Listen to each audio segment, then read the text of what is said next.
What up YouTube, Big Red here and welcome back. Alright, so on this one we've got a Mazda 6 wheel and we're going to shadow chrome it.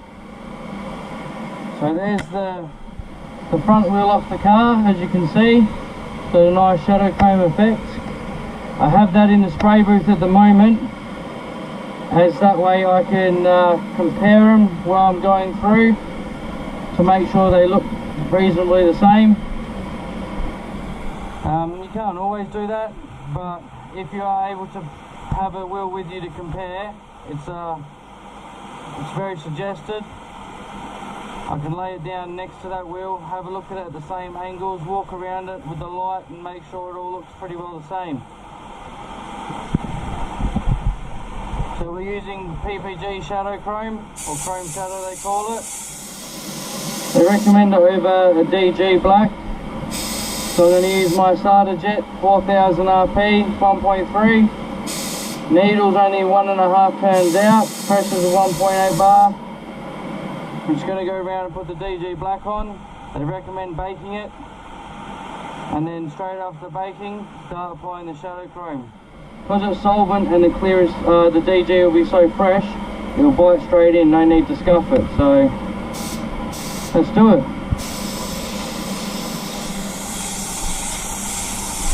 The reason why I've only got the needle 1.5 turns out is I don't want to apply a lot of material. I just want to put enough on there to get the job done, and that'd be that. Also with rims, if you have any experience painting them, they do run rather easily if you're not careful. So I'm just trying to avoid excess material. A minigun would be preferable, but I don't have a minigun and neither does the other painter in the shop. So we're just going to make do with what we got.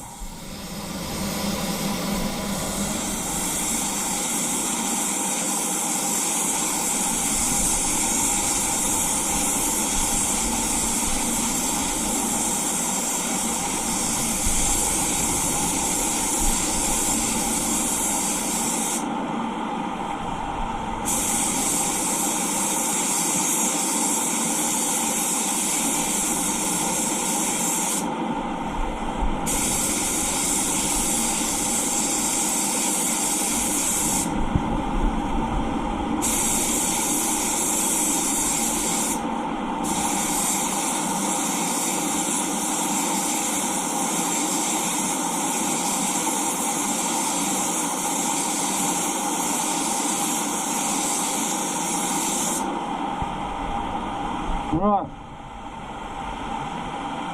so that's nice and black, nicely covered. I'm going to clean my gun out, we're going to bake that for 30 minutes, and then when we come back we're going to apply the Shadow Chrome. We'll see you then.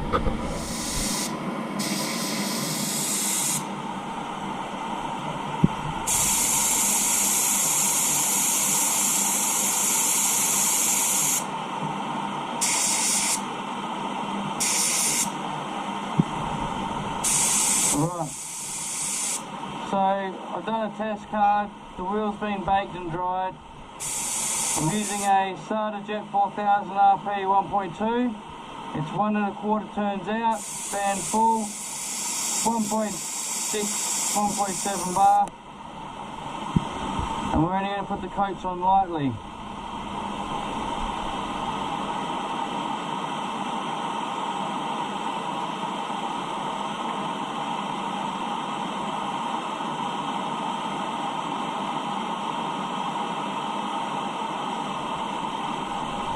Once again, it is preferred to use a mini jet for this, but I don't have a mini jet, so I'm going to use what I've got. As you can see, one coat there, quite silvery, but still quite black on the angle. I might turn that pressure up a little bit.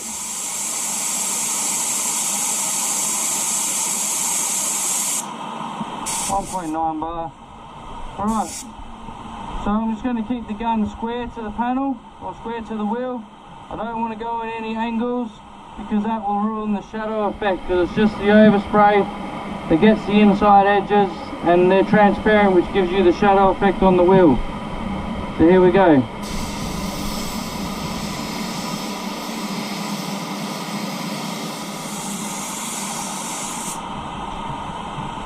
As you can see, that's one coat.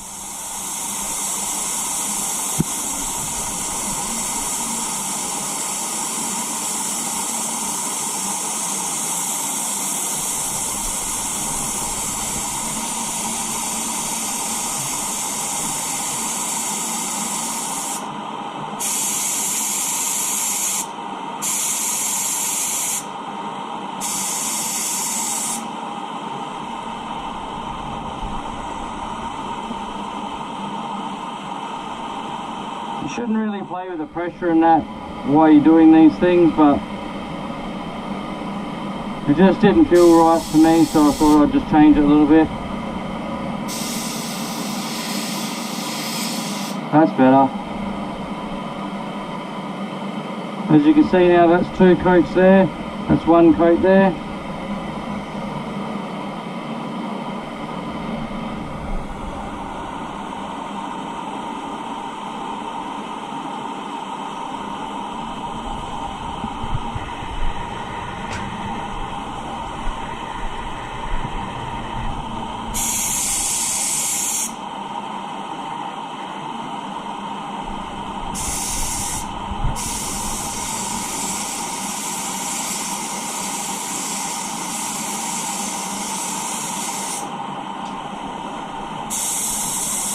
There's two coats.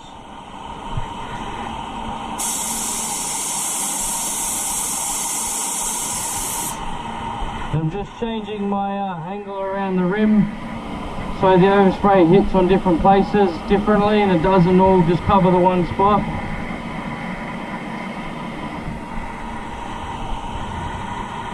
This product is very thin and it dries very quickly.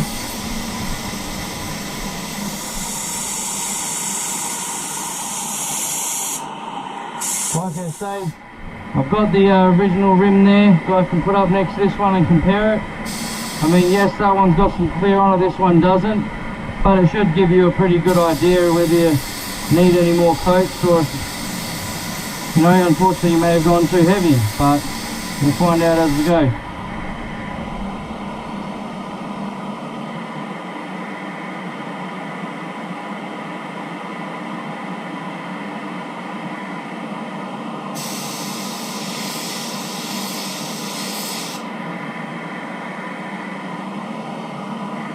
Not very even, but you'll get the idea anyway.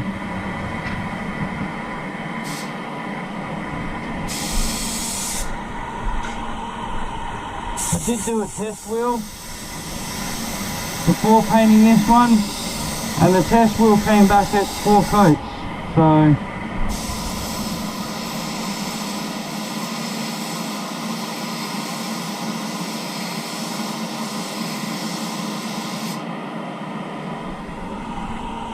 coat number 3.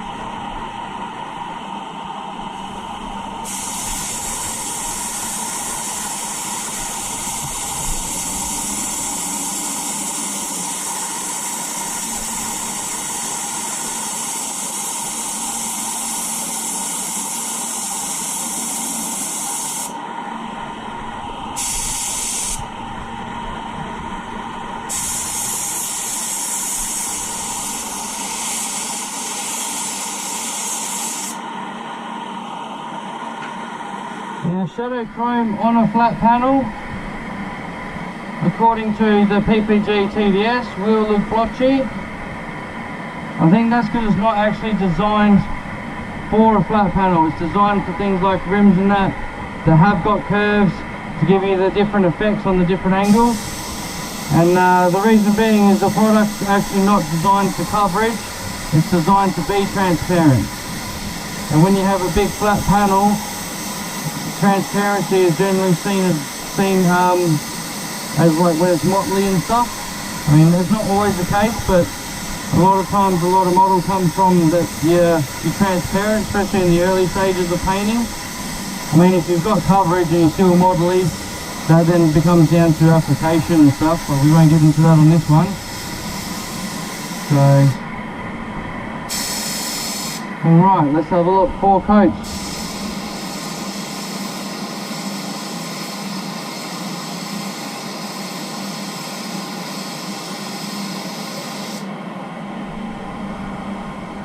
So try to keep the gun square to the rim, to the face of the rim.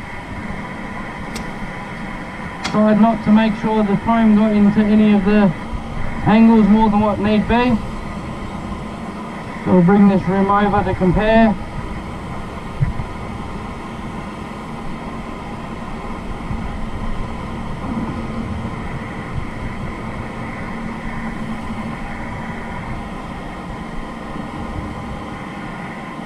I think when looking at that, the shadows are right.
Come in and have a chat, just want to see how it looked.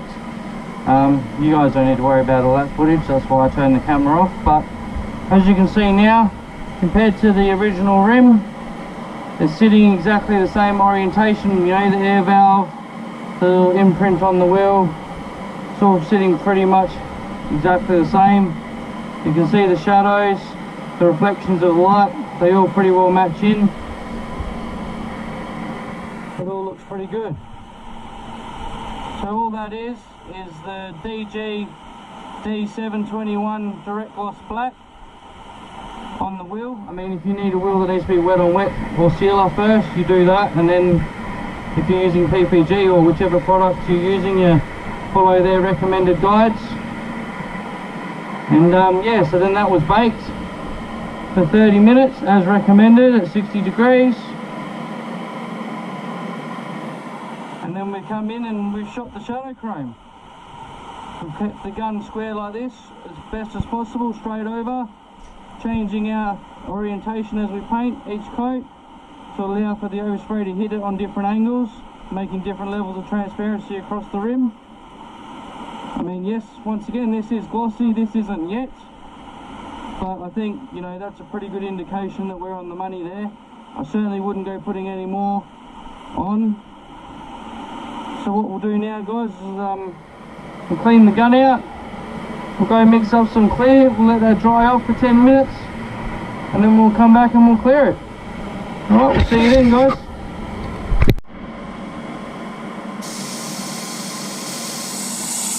Alright guys, welcome back. So we're ready to clear now. It's had about 5-10 minutes flash off.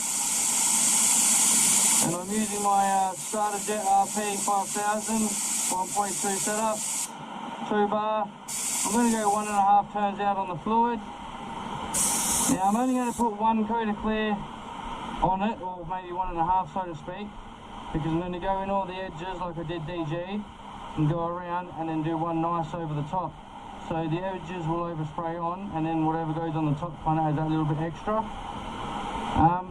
The reason why I'm only doing that instead of doing 2 full coats is because we're using EnviroBase LVC 136 or Lobot Clear 136. It's an ultra high solid clear, so the film build on this clear is a lot more than your traditional MS and even a lot of your HS clears. So, you know, I mean, I'm not 100% sure on the figures, but just to give you a kind of idea, what I'm trying to say is one nice coat of this is maybe 2 or 3 coats of normal MS clear.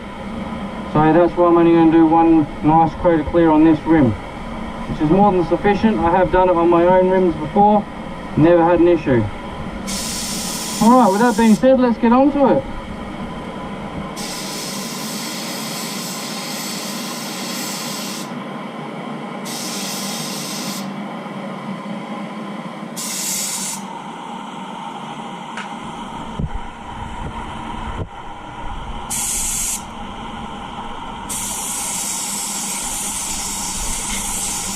Want to make sure that outer lip is well protected as well.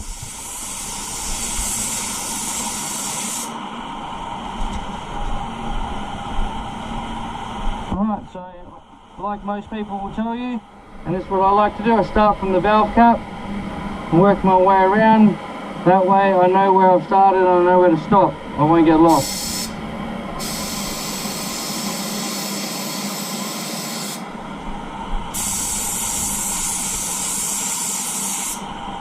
It might look like I'm bombing it on, but I'm really not. I'm not even full trigger. I'm just doing multiple light passes to build up without overdoing it. Hopefully, that's the idea.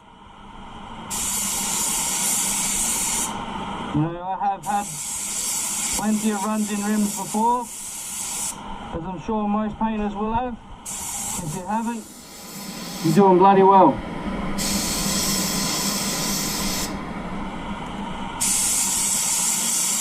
But the only way you're going to learn is to push yourself, push the product, see what you can and can't do.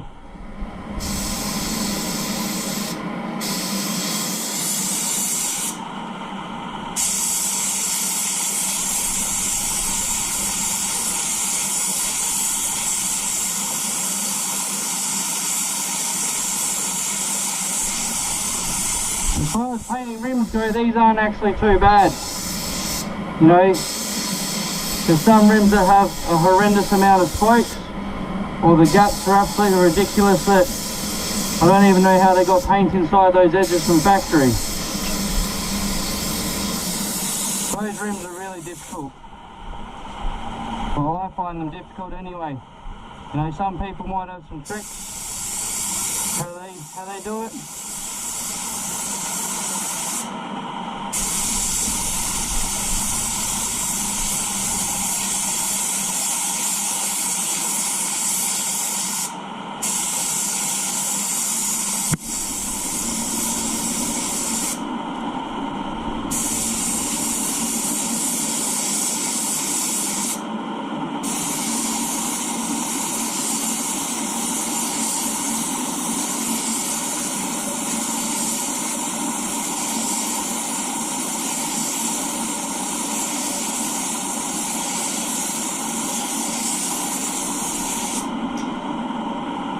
And that's it, guys.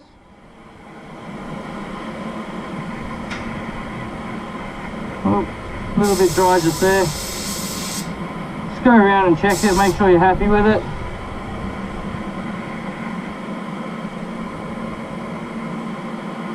If it is slightly dry in some of these areas, don't stress too much. 9 times out of 10, you'll never see it and never notice.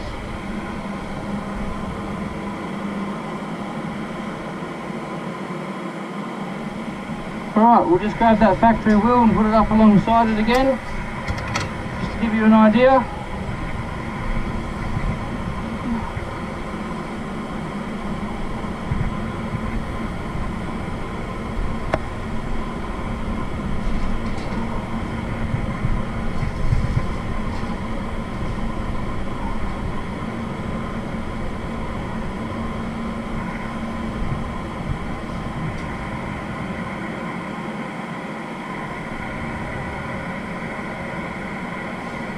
Alright, I think that's looking pretty good, guys.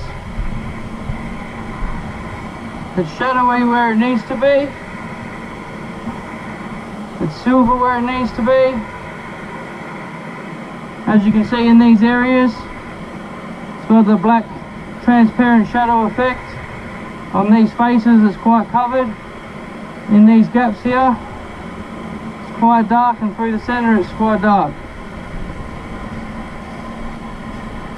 It's probably not 100% perfect, but as far as this exercise goes,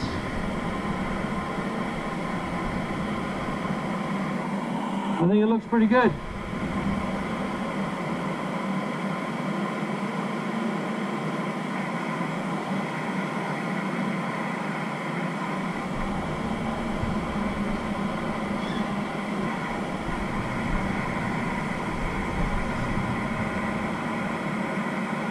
This might be just a little bit, tiniest bit more silver than that.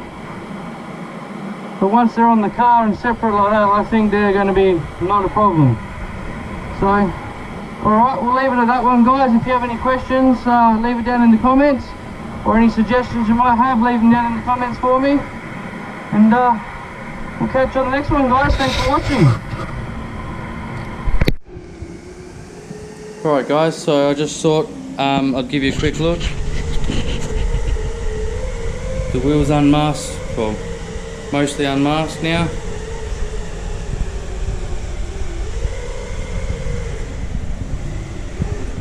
I think they look pretty good. I don't think you're going to notice a difference at all.